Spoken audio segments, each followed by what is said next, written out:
Well, hello and welcome to the Movie Paradise. I am your host, Nathanael Molnár, and this is Movie Night Tonight. Every single week here, we watch and discuss a new film with each month having a new theme. We're currently in the month of February, which is our month of romantic comedies, and the film we are talking about tonight is 2017's The Big Sick. I am your host, Nathanael Molnár. I'm joined by a great panel today. With me is Julia Spots. Hi, Nathaniel. Hello. And Matt Smith. Thanks for being here. Hello.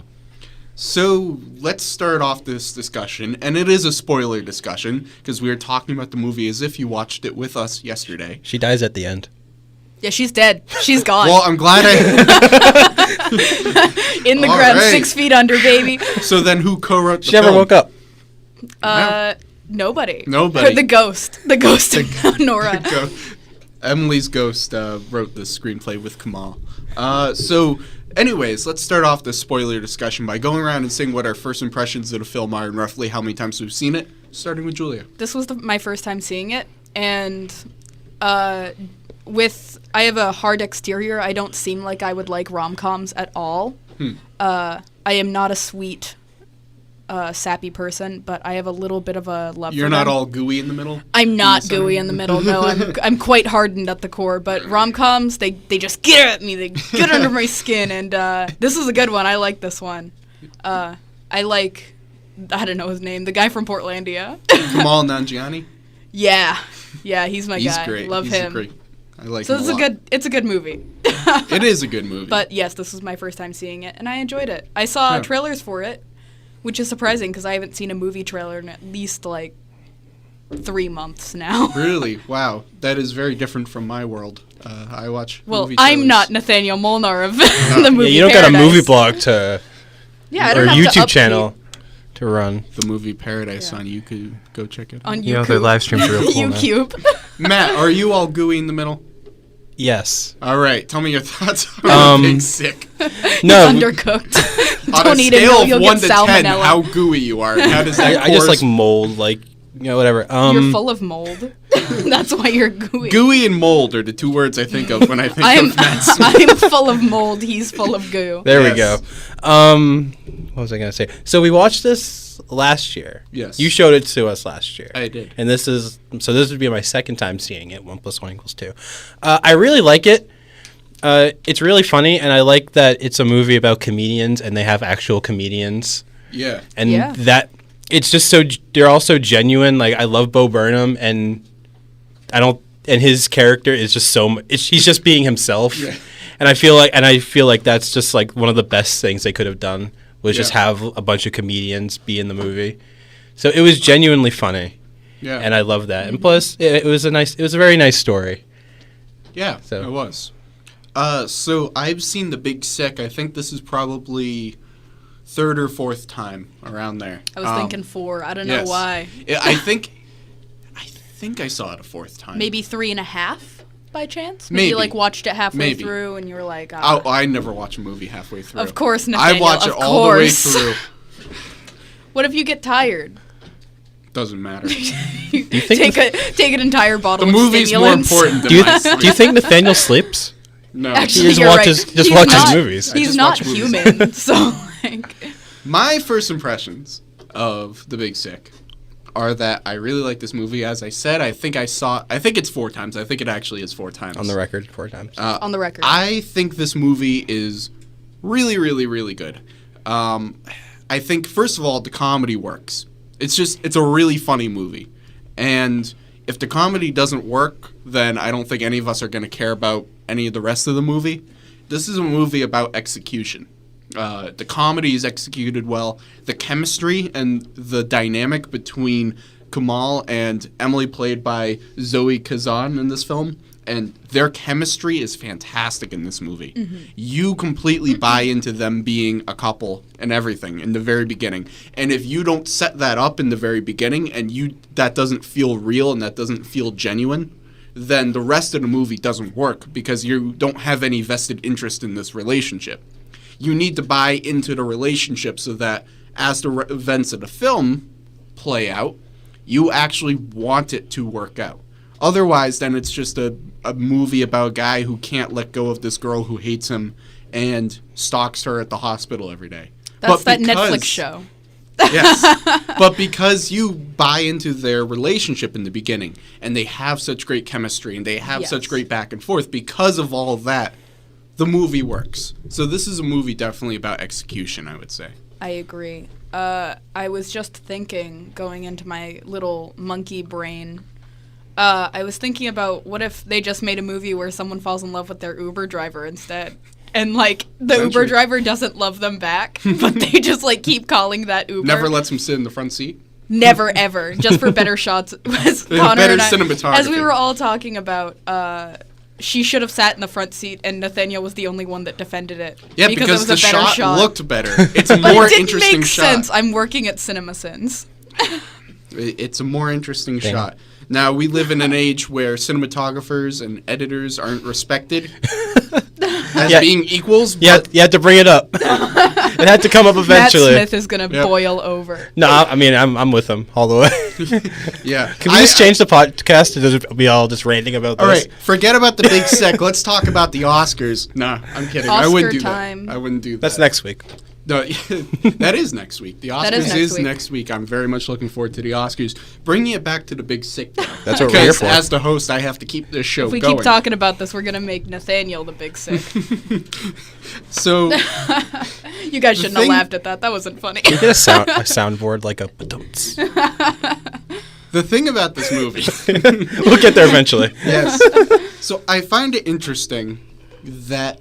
How does this film function as a romantic comedy? Because usually in a romantic comedy, you need two people who are in love to be together on screen. And for most of this movie, one of the two romantic interests in this romantic comedy is not in the movie. And so the movie doesn't even focus on the relationship for most of the film. It focuses on a guy and the girl's parents. Yeah. So... It's interesting to me how this still works and functions as a romantic comedy, even when the focus of the movie isn't on these elements of that are usually with a romantic comedy. Well, I think it's because this romantic comedy is actually just a trope to get the entire audience to fall in love with Ray Romano. And I know it worked on me, because if that man told me to jump off a cliff, you better believe that I would. Jump off a cliff. Find me the nearest cliff, baby. I do want to talk about Ray Romano. Ray Romano's my king. He is. Everybody loves Raymond. I love Ray Romano. I love him. I have so many fun memories of my childhood sitting there, I don't know, drinking water or something in my my family's living room watching Everybody Loves Raymond. The water is key. Yeah. The water is key to the experience. I love or Everybody Loves Raymond is one of my all-time favorite shows. Yeah. I love that show so much, and I love Ray Romano. I think he's great. Absolutely. And he is excellent in this movie. He's very good. He shows a lot of different emotions in it. He's not like a flat character, which I'm super into, because have you ever seen Ray Romano have a meltdown? I know I haven't. Well, I did on an in air Ice mattress. Age 2, The Meltdown. Please don't I did bring see it up. Please don't.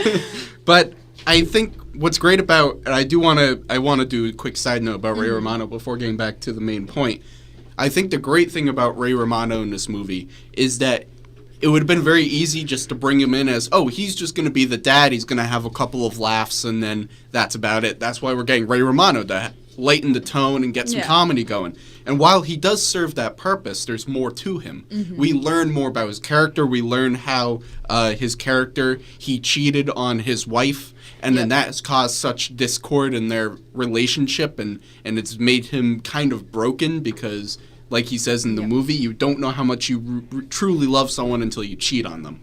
There's just so much more to his character than just a surface level, as you were saying, Julia, this surface level comedy bit that he very well could have been. They actually make him out to be more of a character, and I really like that. And he works well alongside Holly Hunter, who plays his wife. Without Ray Romano, there wouldn't have really been anything, because he was the reason that they even started associating with our main protagonist. Yeah.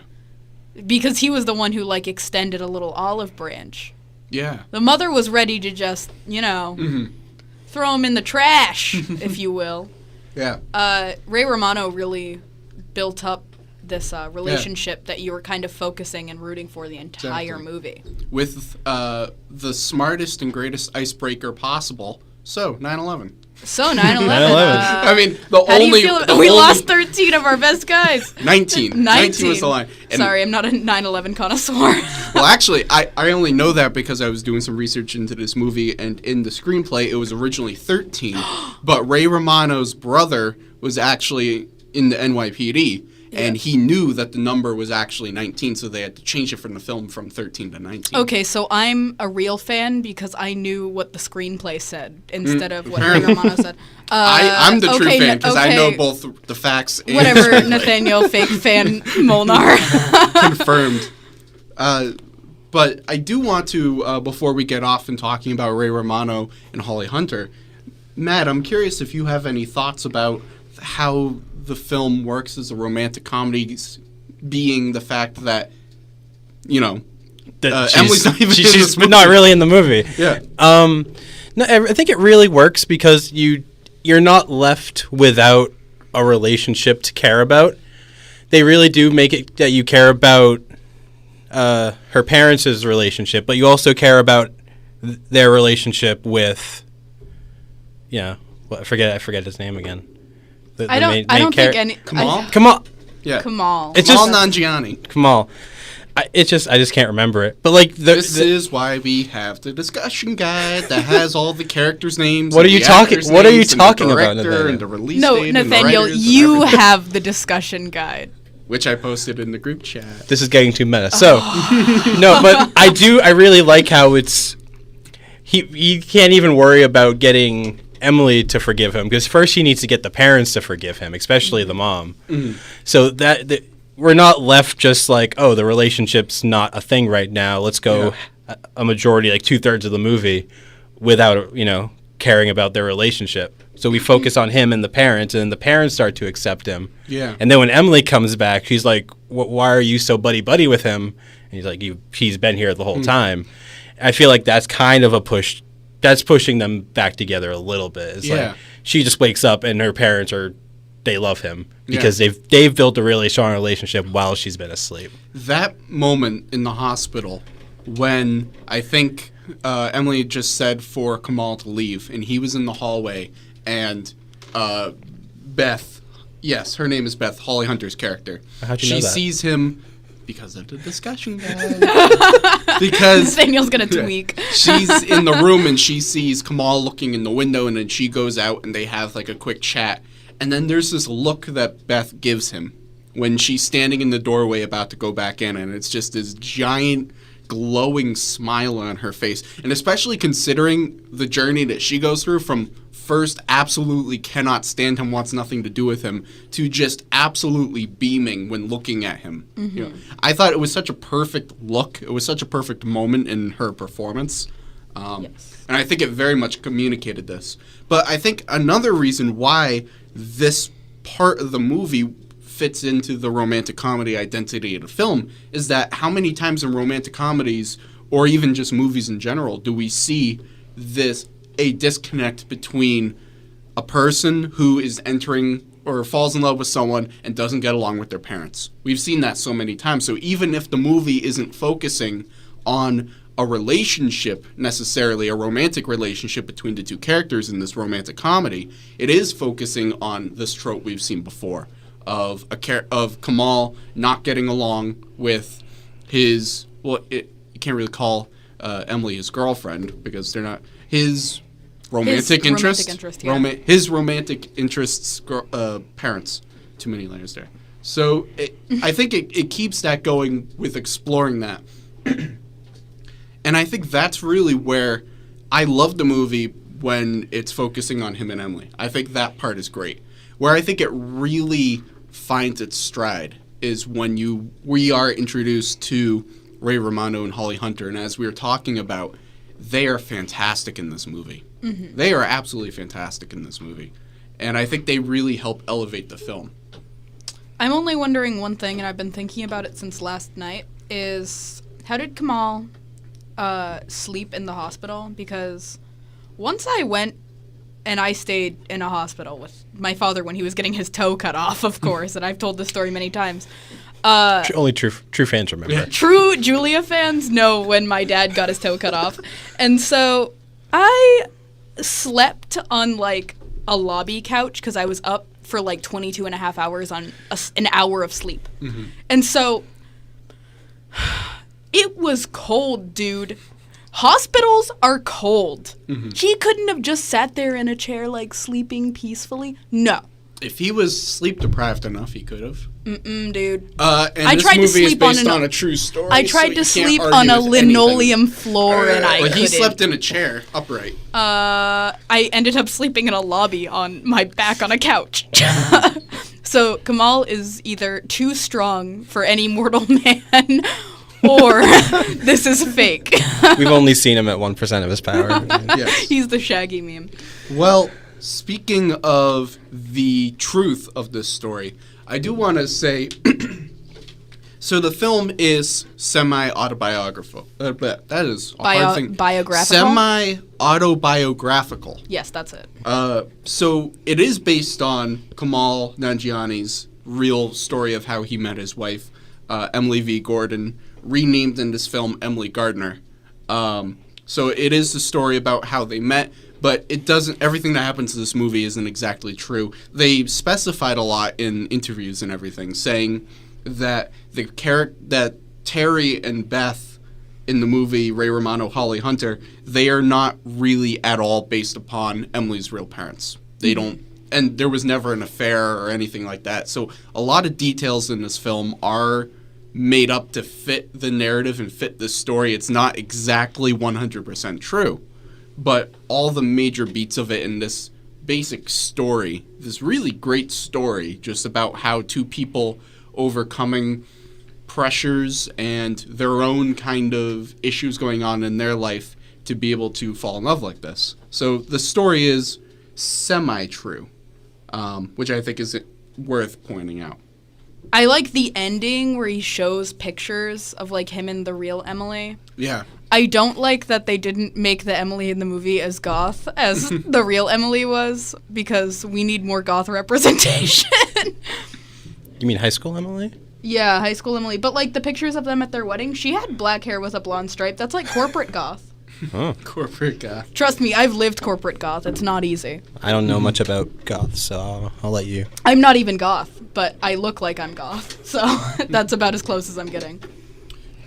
So in the movie, they do a really good job of showing and developing characters through contrast. We come to understand a lot about who Emily is through her parents, and we're able to understand about better the both sets of parents just from observing them being themselves, and then how that differs and how that varies. Kumal's home life and his relationship that he has with his parents completely different from the relationship Emily has with her parents, and we come to understand more about who these people are just from the pure contrast of these two home lives. Yeah, I can't imagine, and I said this last night, I cannot imagine having such a close relationship like Emily has with her parents. I don't know about you guys, but if a man broke up with me, I wouldn't that I'd been seeing for maybe a month, I wouldn't call my mom and be like, oh my god, he broke up with me, he said all this. I'd be like, dude, He had whatever. so many pictures. Yeah, oh, we had 3 Polaroid photos together. He was the one. No, dude. I would get up, I'd get over it, and I wouldn't call my mom about it. I don't understand how you would I don't understand being that close with your parents. But I also don't understand, and I guess that's a cultural standpoint, is Kamal's parents, but that's also a cultural thing. Yeah. But as a white woman, I can say that I have never been that close with my mother to be like, he left me. I've known him for a month. He was my Uber driver. My mom would beat me if Uber driver. started crying about that. I think for me the one that's hard to wrap my head around is Kumal's family being able to just shut him out of the family like that. Really? That's the one and for everyone it clearly hurts them, but it's just, as you say, it's a cultural thing, and it's just hard to imagine that. I have some Middle Eastern family married into, and that one makes a little more sense to me Mm-hmm. because I have that insight of being around it. Yeah. I cannot imagine Emily's home life. I like, at least from an outside standpoint, can understand Kamal's Well, I can life. understand it. It's just hard for me to... to like grasp it, like Yeah. put yourself in those shoes. Yeah, like I could not imagine something happening in my family that my family would say we do not want to associate with you. Oh, I could. like- Yeah, I could definitely. I don't know, like I don't know. It's just, and then for something like this, I don't know. I don't know exactly where I'm going. I with. can get I where guess you're coming from. If here. we're looking at the different elements of these families, Yeah. that is one that is harder for me to personally grasp at. But it is a cultural thing, and I think that's something this movie does really well at. Is that it tackles larger issues. It's not just flatly a romantic comedy. Yeah. It tackles some larger issues. It talks about differences in culture, and especially and we mentioned this earlier, but the whole part at the hospital when they're eating dinner or lunch or whatever, and Ray Romano just breaks the silence and goes, "So 9/11." What's your stance on it? Yeah. Are you pro? He's like anti. Yeah. Oh, anti. We lost 19 of our best men, but 13 actually. yes, but it just, I thought it handled those elements really well, and that was something that I thought it did really well. It handles grief and anger. It does do that well. And it's not through, it's through a comedic sense. Yeah. Like, it's all comedic, and there's a great, it doesn't have a heavy tone to it. Mm-hmm. This is a movie that deals with heavy things without having a heavy tone, but I don't feel like it ever understates how severe these things are or how important they are. Like, you can, like, I think specifically to the scene of Kamal ordering the burgers through the drive-thru. You can see his pain, and you can see what's going on and how upset and angry and just how overwhelmed he is by everything that's going on. That's very apparent. That comes through the scene. But it's done with humor. Yep. And it's a funny scene, and you laugh at the scene, but you simultaneously, while you're laughing, you understand what pain Kamal is in this moment. And the pain of it makes it even funnier. Mm-hmm. Yeah, I think it just comes from being comedians. Because there are a lot of comedians have this way of joking about really dark stuff. I have never met a comedian. I have met a lot of comedians. Mostly through the dating scene, to be honest with all of you. I love Damaged Men. None of them have ever not been sad. They're all so sad. Look at SNL comedians, the saddest people alive. Comedians are sad. Yeah. And due to that, I think this movie portrays grief, sadness, and all that so well because they know it and they know how to portray it in any light they need to. Yeah. And I think that brings in the whole not just the comedic as in the tone and the actual comedy, but Kamal actually being a stand-up comedian and all that. It helps bring it all. And this movie has a few moments like this, and the scene of him in the drive-thru is one of them, where we have a character who has just experienced something really heavy. And then they're thrown into a situation where somebody says or does something to them without knowing the larger context of what's happened. We saw that with the drive-in. We saw that when the parents are at the stand-up show, and then the guy, people say Sam guy, he says, "Oh, where are you from? Why are you here?" And then we also see it again with Kamal going up to do his audition or whatever for the Montreal Comedy Festival, and he just found out that she might not wake up or whatever from the coma. And then, we see this happen again and again. I would like to say one of my favorite parts of the movie, and especially in the growing relationship between the parents and Kamal, I love the anti-racism scene so much. I have never related to a character more than Beth when someone said something racist. I would die for her. I would live for her. And I think she is the most influential woman of the 21st century because of that move. Yeah. Even though she was doing bare minimum. And I love the wording of it, too, because the heckler, the racist guy yelled, "Go back to ISIS," and she was like, "What, so you're pro-ISIS You're recruitment? pro-ISIS. Is that where you say, we got an ISIS recruiter over here?" Like, it was perfect. Just tearing. You had Kamal the whole time trying to defuse it. So Yeah. toast. Toast. Yeah. Yeah, It's crazy. That frat kid reminded me a lot of some of the people I know in Fitchburg, Massachusetts. Maybe on the Fitchburg State University campus. Maybe even in some of my sociology class that I had taken last semester. I think you're trying to talk about a very specific person without saying anything specific I think about I that am, but he person. may have said the words in class in front of a sociology professor once. It's just guy talk, beers, chicks, sports, and he reminds me a lot of him. All I'm saying. Yeah. I'm pretty sure a vein popped out of my forehead when that was said. If that's description sounds like you're getting called out. Yeah.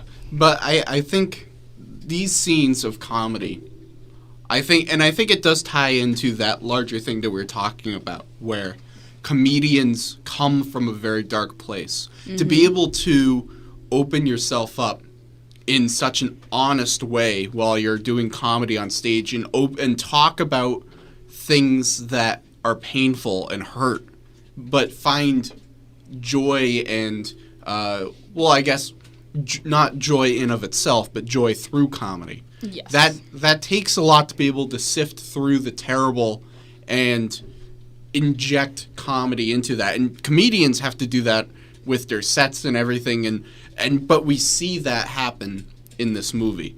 And I think you can tell that Kamal wrote this film. He wrote it with his wife, Emily V. Gordon, so you could see that kind of comedian approach to this script. You can see that as these different scenes play out, and also as it tackles the lives of comedians. There's another movie that came out a couple years ago. I don't remember exactly when. It was called Don't Think Twice. It was directed by Mark Birbiglia, who's a comedian, and it kind of, imagine the part of The Big Sick where it's focusing on the comedians doing stand-up sets and everything like that. But the movie was just about that, and just about a group of comedians who are aspiring comedians and trying to get big. But it's a very depressing movie about just how awful it really is, and just all the pain in their lives and how everything goes wrong and everything. I would highly recommend it. It's called Don't Think Twice. I won't, because I don't want to. Multiple people in my life have told me, "Julia, you should do stand-up," even though I shouldn't do stand-up at all, because I can only joke off context. Either way, it has been said to me many times. I don't want to think about ever going into the comedy industry, so I'm not going to watch that, Nathaniel. All right. Ever. Cause It's a great movie. no. I'll watch No. All right. I You won't. should watch it. Matt Smith? I like comedians. Matt Smith? Keegan-Michael Key is in it. Oh, okay. I have to watch Matt? it then. Yeah. Don't watch it. I think I'm gonna watch Don't it. do it. I'm gonna watch it. Do not. Watch it. I'll watch it. I'll bring you to court. Okay. I won't watch it. Tell it to the judge, baby. I What if won't. I make the next Movie Night Tonight episode about Don't Think Twice? Is it a romantic comedy? I'll make it a romantic comedy. Reshoot the entire thing, Yes. word for word, but it just It's has. my remake. Don't think. Is it a sequel to Don't Breathe? Could be. Don't If you breathe, don't would like think. to put that on it. We're just mixing all sorts of genres now. Yeah. Now we're just talking. So I'm curious. Does anyone have any other pressing thoughts that they would like to add about their experience in watching The Big Sick? I really like the scene when he goes into his family dinner, like where they weren't expecting him. Yeah. And he comes in pre-prepared with like cards and what they would say to him. I love that level of like preparation. Like that also He sat out and had to write that them really out. goes into him being a comedian. Yep. Yeah. Where he acts like it 24/7. He's always Yeah. like his mom said, always with the jokes. Yeah. I feel like that's probably one of the coolest things about comedians when they act like it all the time. Yeah. Like they're always joking and it's just in their nature. Yeah, it's part of their personality. And I really admire how much like thought went into Yeah. how am I going to approach my family. He really knew his audience. Yeah, with that I'm just one, gonna too. go. I'm just gonna go in there, tell him how it is, and then leave. I really liked the card where he just was supposed to, inspire argument with his brother. I was like, how'd you get so much more Handsome handsome than to your brother? brother. That one was meant to spark argument. Puts Did that any? down. Do any of you have siblings? Yes. Yes. So did you ever just purposefully inspire anger out of them because they were angering you by being alive? Oh, because, yeah, my brother used to chew with his mouth open when I was younger, and it made me angry, so I'd sit there, like, gulping water as loud as humanly possible next to him.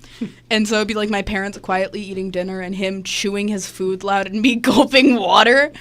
And it was That absolutely... sounds very tense. There's a reason that I turned out the way I did, Nathaniel. You should go into comedy.